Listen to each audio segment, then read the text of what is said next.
నమస్తే, welcome to our news network. ఇవాళ ప్రపంచం మొత్తం మీద చమురు సంక్షోభం, గ్యాస్ సంక్షోభం తీవ్రం అవుతున్నది. మన దేశంలో కూడా గ్యాస్ సంక్షోభం ఒక వారం రోజులుగా చాలా సీరియస్గా ఉన్నది.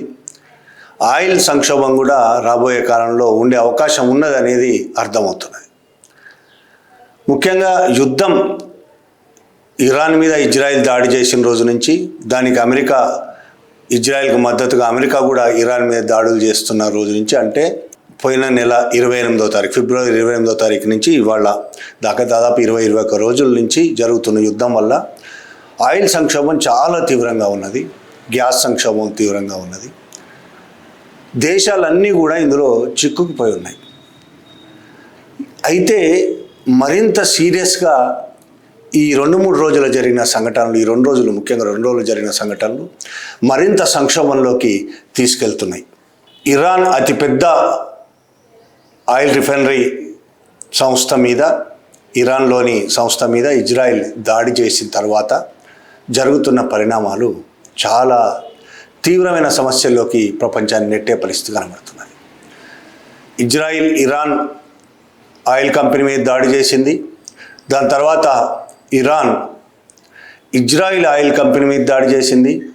గల్ఫ్లోని సౌదీ అరేబియా, ఖతర్, యునైటెడ్ ఎమిరేట్స్లో ఉన్న ఆయిల్, గ్యాస్ కంపెనీల మీద దాడులు చేసింది. ఈ దాడుల వల్ల ప్రపంచంలోకి దిగుమతి అయ్యే దాదాపు ఎక్కువ శాతం ఇజ్రాయిల్ పక్కన పెడితే అరబ్ కంట్రీస్ నుంచి చాలా పెద్ద ఎత్తున ప్రపంచవ్యాప్తంగా దిగుమతి అవుతున్నాయి. మన దేశానికి కూడా దాదాపు అక్కడి నుంచే వస్తున్నాయి ఎక్కువ శాతం.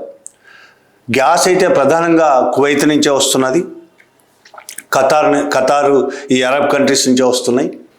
ఆ గ్యాస్ కంపెనీ మీద, ఇతర ఆయిల్ కంపెనీల మీద ఇరాన్ దాడి చేయడంతో చాలా తీవ్రమైన సంక్షోభం వస్తున్నది. ఒకవైపు ఇరాన్ కంపెనీల మీద దాడులు చేస్తే ఇరాన్ గల్ఫ్ ఆయిల్ కంపెనీల మీద దాడి చేయడం ఏంటి అనే ప్రశ్న కూడా వస్తున్నది. అయితే అమెరికా, ఇజ్రాయిల్ కలిసి చేస్తున్న ఈ దాడికి సంబంధించి అమెరికా ఇజ్రాయిల్కు ఎక్కడెక్కడైతే పెట్టుబడులు ఉన్నాయో, ఏ దేశంలో మిలిటరీ బేస్లు ఉన్నాయో ఆ దేశాలను ప్రధానంగా టార్గెట్ చేసింది ఇరాన్. అమెరికా బేస్లు ఉన్న అరబ్ కంట్రీస్ అన్నిటి మీద అమెరికా మిలిటరీ బేస్ల మీద దాడులు చేస్తుంది. ఇరాన్ బ్యాంకు మీద దాడి చేసినప్పుడు ఇరాన్ అరబ్ కంట్రీస్లో బ్యాంకుల మీద దాడులు చేసింది. ఆ బ్యాంకులు ప్రధానంగా అరబ్ కంట్రీస్ మాత్రమే కాదు, ప్రపంచవ్యాప్తంగా పెట్టుబడులు ఉన్నాయి. ముఖ్యంగా అమెరికా పెట్టుబడులు అందులో పెద్ద ఎత్తున ఉన్నాయి. రీసెంట్గా చేసిన ఆయిల్ కంపెనీల మీద చేసిన దాడిలో కూడా అమెరికా పెట్టుబడులు చాలా ఎక్కువగా ఉన్నాయి. ఎల్ఎన్జి గ్యాస్ కంపెనీలో ఖతార్లో, ఇప్పుడు ఖతార్ నుంచే మనకు రావాల్సి ఉంది గ్యాస్. ఆ ఖతార్ గ్యాస్ కంపెనీ మీద ఏదైతే ఇరాన్ దాడి చేసిందో ఆ కంపెనీలో ప్రధాన పెట్టుబడులు అమెరికా కంపెనీలైన ఎక్సాన్ మొబిల్ అండ్ కొనకోలా, ఈ కంపెనీలకు సంబంధించినవి ఎక్కువ పెట్టుబడులు అవే ఉన్నాయి.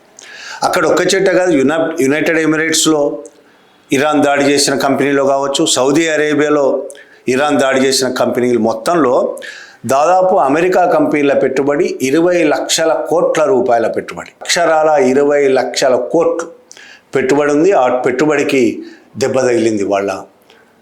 ఇరాన్ దాదాపు ఎక్కువ భాగం నాశనం చేసింది. ఇప్పటికీ మంటలు ఆరడం లేదు, మంటలు మండుతూనే ఉన్నాయి. ఆయిల్ కంపెనీలో కావచ్చు, గ్యాస్ కంపెనీలో కావచ్చు. అట్లే ఇజ్రాయెల్ కంపెనీ మీద కూడా, ఇజ్రాయెల్లో అయితే 2 రిఫైనరీలు ఉన్నాయి మొత్తం ఇజ్రాయెల్ దేశానికి సంబంధించి ఆయిల్ రిఫైనరీస్. అందులో ఒకటి ఐఫా ఆయిల్ రిఫైనరీ, ఇంకొకటి అఫ్టోడ్ ఆయిల్ రిఫైనరీ. ఐఫా ఆయిల్ రిఫైనరీలు రోజుకి 2 లక్షల బ్యారెళ్ల ఆయిల్ను శుద్ధి చేస్తారు. అదే అఫ్టోడ్ ఆయిల్ రిఫైనరీలో రోజుకు 1 లక్ష బ్యారెళ్ల ఆయిల్ని శుద్ధి చేస్తారు. ఇప్పుడు ఇరాన్ హైఫా ఆయిల్ రిఫైనరీ మీద మిస్సైల్ వదిలింది. దాంట్లో రోజుకి 2 లక్షల బ్యారెల్ ఆయిల్ శుద్ధి చేస్తారు. అది సర్వనాశనం అయిపోయింది. ఇప్పుడు ఇజ్రాయిల్ కూడా ఆయిల్ కరువు అయ్యే పరిస్థితి, ఆయిల్ కరువు అయింది.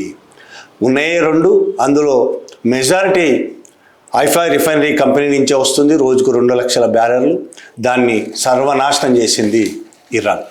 ఒకవైపు అరబ్ కంట్రీస్లో ఆయిల్ కంపెనీలు, గ్యాస్ కంపెనీలు, ఒకవైపు ఇజ్రాయిల్లో కంపెనీలు. దీంతో ప్రపంచం మొత్తం కూడా ఆయిల్ సంక్షోభం ఎదుర్కోబోతుందనే భయాందోళన ఉన్నాయి. దీని మీద ఎప్పుడైతే ఇజ్రాయిల్ ఇరాన్ ఆయిల్ కంపెనీ మీద దాడి చేసిందో దాని తర్వాత జరిగిన పరిణామాలు ట్రంప్ కూడా భయపడిపోయాడనే అనుమానాలు వస్తున్నాయి.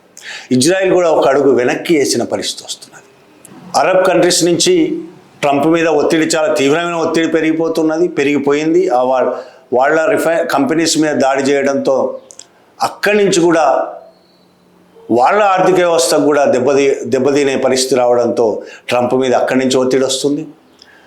అమెరికాలోనే ఉన్న ఇప్పుడే చెప్పిన 20 లక్షల కోట్ల రూపాయల పెట్టుబడి పెట్టి ఉన్న అమెరికా కంపెనీలు తీవ్రమైన నష్టాలకు పోయే పరిస్థితి ఉంది. కాబట్టి ఆ కంపెనీల నుంచి కూడా ట్రంప్ మీద విపరీతమైన ఒత్తిడి వస్తున్నాయి. ఈ ఒత్తిడి నేపథ్యంలో ట్రంప్ ఒక మాట మాట్లాడాడు. ఇరాన్ ఆయిల్ కంపెనీ మీద ఇజ్రాయెల్ చేసిన దాడి మాకు తెలియకుండానే ఇజ్రాయెల్ ఆ దాడి చేసింది. ఇజ్రాయెల్ అనుచితంగా ప్రవర్తించింది. ఇజ్రాయెల్ ఈ పని చేయడం అనేది తప్పు అని మాట్లాడాడు. అంతేకాదు ఇజ్రాయెల్ ఇకపైన ఆ పని చెయ్యదు అని కూడా ఆయన్నే హామీ ఇచ్చాడు. ఇజ్రాయెల్ కూడా ప్రకటించింది ఇంకోసారి ఆ విధంగా ఆయిల్ కంపెనీల మీద దాడులు చెయ్యను అని. అంటే ఎంత ఒత్తిడి వీళ్ళ మీద వచ్చి ఉంటుందో అర్థం చేసుకోవచ్చు. అంత తీవ్రమైన ఒత్తిడి వచ్చిందంటేనే అర్థం ఒకవైపు పెట్టుబడిదారులకు నష్టాలే కాదు, ప్రపంచవ్యాప్తంగా అనేక దేశాలని ఈ సంక్షోభం తాకుతుందనేది అర్థం. ఇప్పుడు ఇజ్రాయిల్ కారణంగా ఇరాన్ చేసిన ఈ దాడి, ముఖ్యంగా గల్ఫ్ దేశాల ఆయిల్ కంపెనీల మీద, గ్యాస్ కంపెనీ మీద చేసిన దాడి ప్రపంచవ్యాప్తంగా ఆయిల్ రేట్లు పెరిగిపోయే అవకాశం ఉంది. గ్యాస్ రేట్లు ఆకాశాన్ని అంటే అవకాశం ఉంది. మొత్తంగా ఇది ఇలాగే కొనసాగితే ప్రపంచ ఆర్థిక వ్యవస్థే తీవ్రమైన సంక్షోభంలో చిక్కుకునే పరిస్థితి ఉన్నది. ఈ సంక్షోభం నుంచి బయటపడే మార్గం కోసం ఇప్పుడు ప్రపంచం ఎదురు చూస్తున్నది. ఇంకొక వైపు ఏమో హర్ముజ్ జలసంధి నుంచి షిప్పులేవి రాకుండా ఇరాన్ అడ్డుకున్నది. దానివల్ల దాదాపు 2-3 వేల షిప్పులు అక్కడ ఆగిపోయి ఉన్నాయి. అందులో భారతదేశానికి సంబంధించిన షిప్పులు ఒక 24 ఉన్నాయని చెప్తున్నారు. ఒక 2 షిప్పులు వచ్చినాయి కానీ మిగతా అక్కడే ఉన్నాయి. ఆ షిప్పుల్లో ఆయిల్ ఉన్నది, గ్యాస్ ఉన్నది, రకరకాల అవసరమైన ఆయా దేశాలకు అవసరమైన సామాగ్రి అంతా అందులో ఉన్నది. ఇరాన్ అక్కడి నుంచి రానివ్వటం లేదు. ఒక్క చైనా షిప్పులు తప్ప ఇంకే షిప్ని ఇరాన్ అక్కడి నుంచి రానివ్వటం లేదు. ఈ పరిస్థితుల్లో జలసంధి నుంచి ఇరాన్ పట్టు వదలడం లేదు. ఆ పట్టును వదిలించడం కోసం అమెరికా తీవ్రమైన ప్రయత్నం చేస్తున్నది. ఈ నేపథ్యంలోనే ఇజ్రాయెల్ వెళ్ళి ఇరాన్ ఆయిల్ కంపెనీల మీద దాడి చేయడం, ఇరాన్ గల్ఫ్ ఆయిల్ కంపెనీల మీద దాడి చేయడం అనేది మరింత సంక్లిష్ట పరిస్థితి వచ్చిన పరిస్థితి ఉన్నది. ట్రంప్ జలసంధి దగ్గరికి, హర్ముజ్ జలసంధి దగ్గరికి తన వారి షిప్లను పంపించి ఇరాన్ని ఎదుర్కొనే పరిస్థితి లేక ప్రపంచవ్యాప్తంగా అన్ని దేశాలకైనా విజ్ఞప్తి చేసిండు, కోరిడు. జలసంధి విషయంలో ఆయన చేతులు ఎత్తేసి మిగతా దేశాలకు మీరందరూ వార్ షిప్పులు పంపించండి, అక్కడికి విమానాలు పంపించండి. ఇరాన్ను అక్కడ దెబ్బ కొడితే తప్ప, హర్ముజ్ జలసంధిని విడిపిస్తే తప్ప మనకు ఆయిల్ రావు. కాబట్టి ప్రపంచంలోని అన్ని దేశాలు రావాలి అని కోరిండు. అందులో కొన్ని దేశాలకు ప్రత్యేకంగా ఆయన ఫోన్లు చేసిండు. బ్రిటన్కి, జర్మనీకి, France, Italy, Netherlands, Japan, Canada ఇలాంటి చాలా దేశాలకు ఆయన ఫోన్లు చేసి మరి, ఆస్ట్రేలియా, చైనాకు కూడా ఫోన్లు చేసి మరీ ఆయన అడిగాడు, మీరందరూ యుద్ధ షిప్పులను పంపించాలి, యుద్ధ విమానాలను పంపించాలి ఇరాన్ మీదకి అని. కానీ అప్పటికి 3 రోజుల క్రితం అన్ని దేశాలు ట్రంప్ పెట్టిన ప్రతిపాదన తీవ్రంగా తిరస్కరించాయి.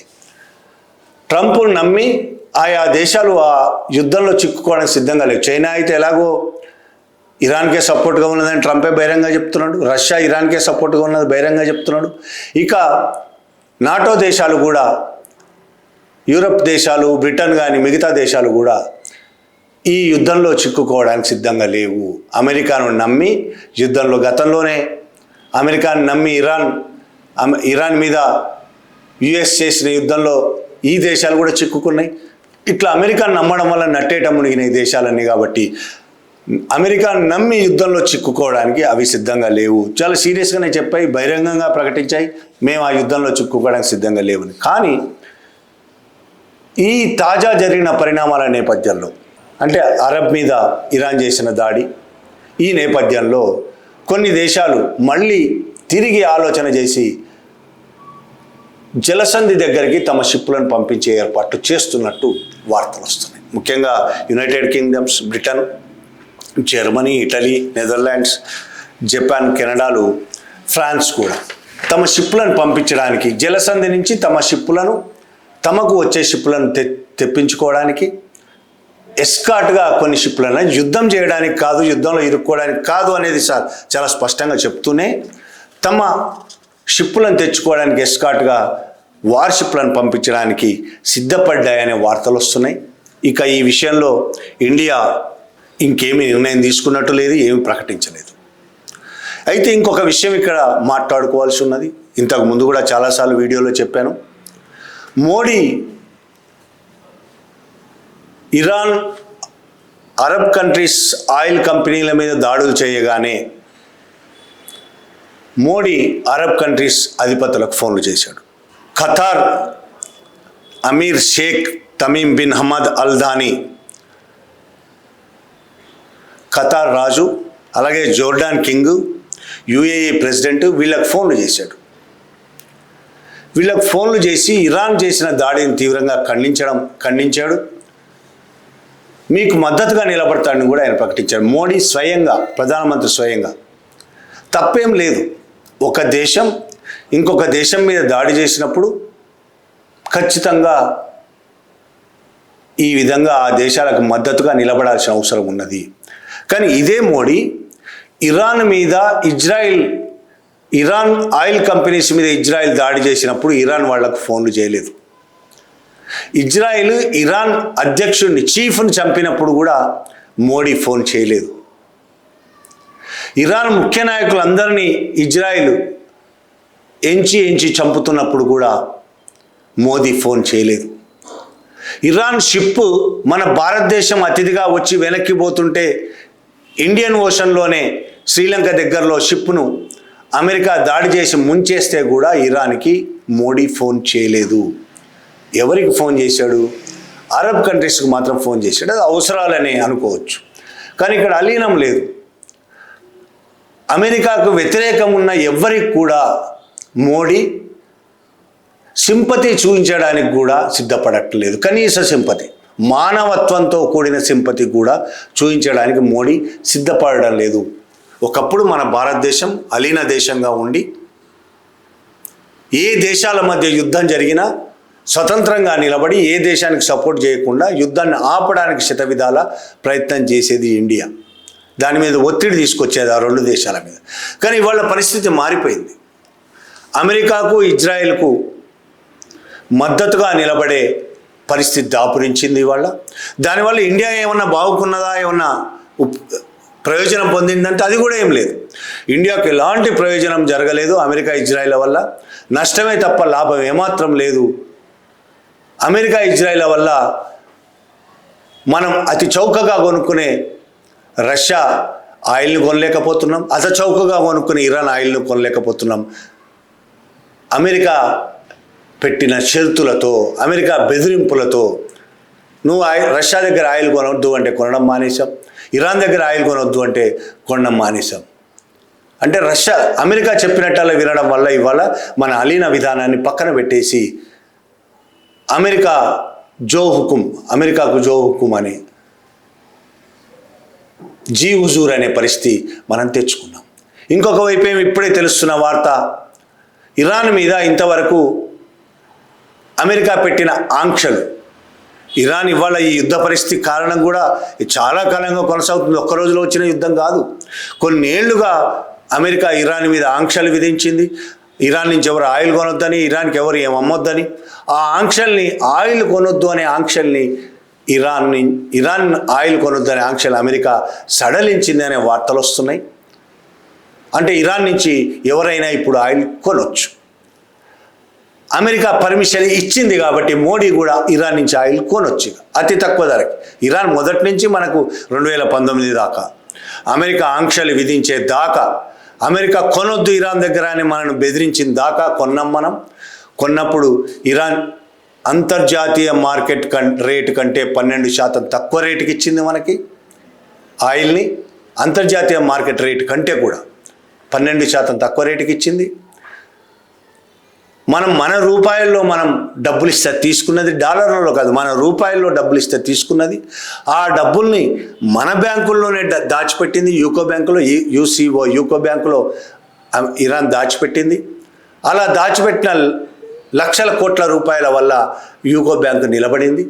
ఇరాన్ మనకు వందల ఏళ్ళుగా మనకు స్నేహదేశంగా ఉన్నది. ఇరాన్ మనకు చాలా సహకరించింది. ఈ మధ్య కూడా హర్ముజ్ జలసంధిలో అన్ని షిప్లను ఆపింది. మనకు అత్యవసరమైన 2 షిప్పుల్ని ఇరాన్ వదిలింది. అలాంటి ఇరాన్ దగ్గర మనం కొనడం, అమెరికాకు భయపడి ఇరాన్తో సంబంధాలు కోల్పోయినాము, వదిలేసుకున్నాం. ఇప్పుడు ట్రంప్ చెప్పబోతున్నాడు కాబట్టి, ఎవరైనా కొనొచ్చు, ఆంక్షలు తీసేస్తున్నాడు కాబట్టి మళ్ళీ మనం మోడీ కొనడానికి సిద్ధపడవచ్చు కాక. అంటే ట్రంప్ ఏది చెప్తే అది వినే పరిస్థితికి మోడీ వచ్చాడు. ఈ పరిస్థితుల్లో ఇప్పుడు భారతదేశం కూడా తీవ్రమైన గ్యాస్ సంక్షోభంలో పడిపోయింది. ఆయిల్ సంక్షోభం అనేది ఇప్పుడు పూర్తిగా అనలేము, కానీ ఈ రోజుకి ఆయిల్ సంక్షోభంలో ఉంది అని చెప్పలేం, కానీ గ్యాస్ సంక్షోభంలో ఉంది. భారతదేశ ప్రభుత్వం ఎన్ని కథలు చెప్పినా గ్యాస్ సంక్షోభం ఉన్నది అని బహిరంగంగా కనబడుతున్నది. యుద్ధం మొదలైన 3వ-4వ రోజు నుంచే గ్యాస్ సంక్షోభం కనబడుతున్నది. గ్యాస్కి ఎలాంటి కొరత లేదు. అవసరమైన గ్యాస్ ఉన్నది మన దగ్గర. ఎవ్వరూ ఇబ్బంది పడాల్సిన అవసరం లేదు. అబద్ధాలు ప్రచారాలు నమ్మొద్దు. ఎవరైనా అబద్ధాలు ప్రచారాలు చేస్తే చర్యలు తీసుకుంటామని ప్రభుత్వం బెదిరింపులు చేస్తూ ఉన్నది. నిజానికి ఫీల్డ్లో పరిస్థితి లేదు. భారతదేశంలోని ముఖ్యమైన నగరాలన్నింటిలో 50% పైన, కొన్ని చోట్ల 100% పెద్ద పెద్ద హోటల్స్ మొత్తం మూసేశారు గ్యాస్ లేక. హోటల్స్ నడిచే పరిస్థితి లేదు. హోటల్ ఇండస్ట్రీ మొత్తం దెబ్బతిన్నది. గ్యాస్ ఆధారంగా నడిచే అనేక ఫ్యాక్టరీలు మూతపడ్డాయి. ఈ హోటల్ ఇండస్ట్రీలో, ఈ ఫ్యాక్టరీలో పనిచేసే లక్షలాది మంది కార్మికులు ఉద్యోగాలు కోల్పోయి రోడ్డు మీద పడ్డారు. ఇదొక తీవ్రమైన సంక్షోభం. రాబోయే కాలంలో ఈ సంక్షోభం మరింత పెరుగుతుంది. గల్ఫ్ దేశాల నుంచి మనం గ్యాస్ కొంటున్నాం. మన గ్యాస్ ప్రధానంగా దిగుమతుల మీద ఆధారపడినది. కొంత భాగమే మనం తయారు చేస్తున్నాం. 30-40% మాత్రమే మన దగ్గర తయారవుతుంది. మిగతా 60% పైన దిగుమతుల మీద ఆధారపడుతున్నాం. 10 రోజుల క్రితమే ఆ పరిస్థితిని, హోటల్ మూసేసే పరిస్థితి అంటే ఇవాళటి పరిస్థితి అర్థం చేసుకోవచ్చు. ఇరాన్, గల్ఫ్ కంట్రీస్ గ్యాస్ కంపెనీల మీద కూడా దాడి చేసిన తర్వాత మన పరిస్థితి అగమ్యగోచరం కాబోతున్నది. రాబోయే రోజుల్లో భారతదేశంలో గ్యాస్ మరింత తీవ్రమైన కొరత ఎదుర్కోబోతున్నాం. ఇప్పుడు అరబ్ కంట్రీస్ మీద ఎక్కడైతే దాడి చేసింది ఇరాన్, అవి మళ్ళీ పని మొదలు పెట్టాలంటే, యుద్ధం అయిపోయి పని మొదలు పెట్టాలంటే కనీసం 5-6 నెలలైనా పడుతుంది అనేది ఒక అంచనా. కనీసం 5-6 నెలలు. అప్పటిదాకా అక్కడి నుంచి ఏ ఉత్పత్తి జరగదు. యుద్ధం ఆగితేనే, యుద్ధం ఆగకపోతే ఇంకెన్ని నెలలు పడుతుందో, ఎన్ని సంవత్సరాలు పడుతుందో తెలియదు. ఈ క్షణం యుద్ధం ఆగితేనే ఒక 5-6 నెలలు కనీసం ఉత్పత్తి అక్కడ జరిగే అవకాశం లేదు. కాబట్టి మనకు వచ్చే అవకాశం లేదు. మనం ఎంత ఉత్పత్తి పెంచినా భారతదేశ అవసరాలకు సరిపడా ఉత్పత్తి అయితే మన దేశంలో జరగదు. కాబట్టి గ్యాస్ సంక్షోభం తీవ్రం కాబోతున్నది. గ్యాస్ సంక్షోభం అంటే ఒక హోటల్ ఇండస్ట్రీయే కాదు, మనం ఇళ్లల్లో వండుకునే వంట గ్యాస్ కూడా సంక్షోభం రాబోతున్నది, కొరత రాబోతున్నది. గ్యాస్ వెహికల్స్ కూడా నడవలేని పరిస్థితి వస్తుంది. కొన్ని పరిశ్రమలు, ఇంకా పరిశ్రమలు ఎక్కువ మూతపడే పరిస్థితి వస్తుంది. ఈ సంక్షోభం ఒక సంక్షోభం నుంచి ఇంకో సంక్షోభంలోకి పోయే అవకాశం ఉంటుంది. ఈ సంక్షోభం వల్ల కార్మికులు రోడ్డున పడతారు. కొనుగోలు శక్తి కొన్ని లక్షల మంది కార్మికుల, వాళ్ళ కుటుంబాల కొనుగోలు శక్తి కోల్పోతారు. కొనుగోలు శక్తి కోల్పోవడం వల్ల మరొక సంక్షోభంలోకి దారితీస్తుంది. అలాగే యుద్ధం ఇలాగే కొనసాగితే ఆయిల్ సంక్షోభం కూడా వస్తుంది. ఆయిల్ సంక్షోభం వస్తే పరిస్థితి ఎంత దారుణంగా ఉంటుందో మనం ఊహించే పరిస్థితి కూడా లేదు. ప్రపంచంలో ఆయిల్ సంక్షోభం, మనం గ్యాస్ గురించి ఒక నెలకు సరిపడే గ్యాస్ ఉందని ప్రభుత్వం ప్రకటిస్తున్నది. కానీ ఒకవైపు తీవ్రమైన కొరతను ఎదుర్కొంటున్నాం. ఇక ఆయిల్ మనకే ప్రాబ్లం లేదని ప్రకటిస్తున్నది. గ్యాస్ సంక్షోభం లేదు అని చెప్తూనే గ్యాస్ రేట్లు పెంచారు. ఆయిల్ సంక్షోభం లేదు అని ప్రకటిస్తూనే కానీ ఆయిల్ సంక్షోభం కూడా అనేక నగరాల్లో మెల్లమెల్లగా కనబడుతున్నది. ప్యానిక్ బుకింగ్స్ అని గవర్నమెంట్ ప్రచారం చేస్తున్నది కానీ ఆయిల్ విషయంలో కూడా మొదటి 2 రోజులు 3 రోజులు ప్యానిక్ ఉండొచ్చు. రాబోయే కాలంలో ప్యానిక్ కాదు, నిజంగా సీరియస్ కొరత ఎదుర్కోబోతున్నాం. ఇప్పటికైతే మనం రష్యా నుంచి ఆయిల్ కొనుగోలు చేయడానికి స్టార్ట్ అయినాం అనుకుంటా, కొనుగోలు చేస్తున్నారు అనేది చెప్తున్నది గవర్నమెంట్. రష్యా నుంచి పెద్ద ఎత్తున ఆయిల్ కొనుగోలు చేస్తే ఆయిల్ సంక్షోభం కొద్ది తగ్గొచ్చేమో కానీ యుద్ధం ఇలాగే కొనసాగితే మాత్రం ఆయిల్ సంక్షోభం తప్పదు. గ్యాస్ సంక్షోభం అయితే ఇప్పుడే ఉంది, ఇంకా సీరియస్ అవ్వబోతున్నది. ఆయిల్ సంక్షోభం కూడా ఎదుర్కొంటే ఏదో పెట్రోల్ లేకపోవడం వల్లనో డీజిల్ లేకపోవడం వల్లనో మన వెహికల్స్ నడవం అంతే కదా అనుకోవడానికి వీలు లేదు. అన్ని వస్తువుల రేట్లు ఎన్ని రెట్లు పెరుగుతాయో కూడా తెలియని పరిస్థితి. ఇప్పటికే గ్యాస్ చూస్తున్నాం, ఎంతో కొంత ఉన్నది, ఇప్పటికి పూర్తి గ్యాస్ నిల్లయ్యే పరిస్థితి లేదు. ఎంతో కొంత ఉన్నది, ఇక్కడ తయారవుతున్న గ్యాస్ ఉన్నది, కానీ ఆ గ్యాస్ రేటు, ఒక సిలిండర్ రేటు, ముఖ్యంగా కమర్షియల్ సిలిండర్ రేటు ఉన్న రేటు కంటే 3 రెట్లు 4 రెట్లు 5 రెట్లు బ్లాక్లో అమ్మకాలు జరుగుతున్నాయి. బ్లాక్ మార్కెటింగ్ విపరీతంగా పెరిగిపోయింది. గవర్నమెంట్ ఎన్ని ఉపన్యాసాలు ఇచ్చినా ఎన్ని ప్రకటనలు చేసినా బ్లాక్ మార్కెటీల మీద చర్యలు తీసుకుంటాం, జైళ్ళకు పంపుతాం అని ప్రకటనలు ఇస్తున్నారు. ఎన్ని చేసినా ఎక్కడికైనా పోయి చూడండి, దూరంగా హైదరాబాద్లో పోయి చూడండి, బ్లాక్ మార్కెట్ విచ్చలవిడిగా నడుస్తున్నది. కమర్షియల్ సిలిండర్స్ బ్లాక్ మార్కెట్లోనే అమ్ముడుపోతున్నాయి. రేపు వంట గ్యాస్ కూడా బ్లాక్ మార్కెట్లోనే అమ్ముడుపోతుంది. ఆయిల్ పరిస్థితి కూడా రాబోయే కాలంలో మరింత దారుణమైన పరిస్థితి వస్తే, ఆయిల్కి కూడా ఆ పరిస్థితి వస్తే మన భారతదేశమే కాదు ప్రపంచ ఆర్థిక వ్యవస్థను చిన్నాభిన్నమయ్యే అవకాశం ఉన్నది. అందుకే విజ్ఞానులు నిపుణులు యుద్ధాన్ని వ్యతిరేకిస్తారు, ప్రజలు యుద్ధాన్ని వ్యతిరేకిస్తారు, శాంతి కాముకులు యుద్ధాన్ని వ్యతిరేకిస్తారు. యుద్ధం జరిగితే, ఒక 2 దేశాల మధ్య యుద్ధం జరిగితే ఆ 2 దేశాల ప్రభుత్వాల్లో ఉన్న పెద్దలకి ఏం జరిగేది ఏం లేదు. ఆ దేశాల ప్రజలు చచ్చిపోతారు. ఇవాళటి కండిషన్లో ఆ దేశాల ప్రజలు చచ్చిపోవడమే కాదు, ఆ దేశ ఆర్థిక వ్యవస్థ చిన్నాభిన్నం అవ్వడమే కాదు, ప్రపంచమంతా ఒక పిడికిల్లోకి వచ్చిన నేపథ్యం ఇది. గ్లోబ్ మొత్తం ఒకే నెట్వర్క్గా పనిచేస్తున్న పరిస్థితి వల్ల ఒక 2 దేశాల మధ్య యుద్ధం జరిగితే దానివల్ల వచ్చే పరిణామాలు ఆ 2 దేశాలకే పరిమితం కావు, ప్రపంచవ్యాప్తంగా పరిణామాలు ఉంటాయి. ఎక్కడ యుద్ధం జరిగినా ప్రపంచవ్యాప్తంగా ప్రతి దేశం మీద ఏదో రకమైన ప్రభావం చూపిస్తుంది. రష్యా ఉక్రెయిన్ యుద్ధం జరిగినా, పాకిస్తాన్ ఆఫ్ఘనిస్తాన్ యుద్ధం జరిగినా, ఇప్పుడు అమెరికా ఇజ్రాయిల్ ఇరాన్ మీద యుద్ధం చేసిన ప్రపంచవ్యాప్తంగా ఈ పరిణామాలు ప్రతి దేశం మీద ప్రభావం చూపిస్తాయి. దీని నుంచి మనం తప్పించుకునే పరిస్థితి లేదు. ఇవాళ నిజంగా మనం కోరుకోవాల్సింది ఏంటంటే ప్రపంచంలో యుద్ధం జరగకుండా ఉండడం. పెట్టుబడిదారులు, కార్పొరేట్ కంపెనీలు తమ మార్కెట్ కోసం, తమ వస్తువులను అమ్ముకోవడం కోసం, తమ సరుకులను అమ్ముకోవడం కోసం, అమ్ముకునే మార్కెట్ల కోసం చేస్తున్న ఈ యుద్ధాలని, ఆయిల్ అమ్ముకోవడం కోసం చేస్తున్న యుద్ధాలు, ఆయిల్ని క్యాప్చర్ చేసుకోవడం కోసం చేస్తున్న యుద్ధాలు, సరుకులు అమ్ముకోవడానికి మార్కెట్లు సంపాదించుకోవడం కోసం చేస్తున్న యుద్ధాలను మనం వ్యతిరేకించాల్సి ఉన్నది. వాళ్ళ లాభాల కోసం ప్రపంచంలోని మనలాంటి ప్రజలమందరం బలి అవుతున్నాము. దాని నుంచి మనను రక్షించుకోవాలంటే కనీసం గొంతెత్తాలి, రోడ్డెక్కాలి యుద్ధానికి వ్యతిరేకంగా. ఇవాళ ఇజ్రాయిల్కు అమెరికాకు వ్యతిరేకంగా అవే యుద్ధం స్టార్ట్ చేసినాయి. ఇజ్రాయిలే దాడి చేసింది, ముందు ఇరాన్ మీద దాడి చేసింది ఇజ్రాయిల్.